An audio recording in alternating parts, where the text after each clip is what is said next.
अछमी न्यूजमा छौ। सुनिल अछमी प्रमुख संचार कक्षा 12 को वार्षिक परीक्षामा अमर्यादित गतिविधि गर्ने 20 परीक्षा केन्द्रलाई स्पष्टीकरण सोधिएको छ।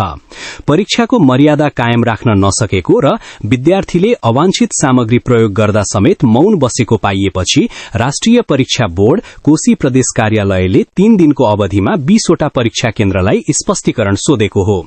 बोर्डका निर्देशक प्रकाश खरेलका अनुसार अनुगमनका क्रममा केही केन्द्रमा ठूलो मात्रामा चीट र निषेधित सामग्री फेला परेपछि ती केन्द्रका केन्द्राध्यक्षहरूलाई जवाफ माग गरिएको हो।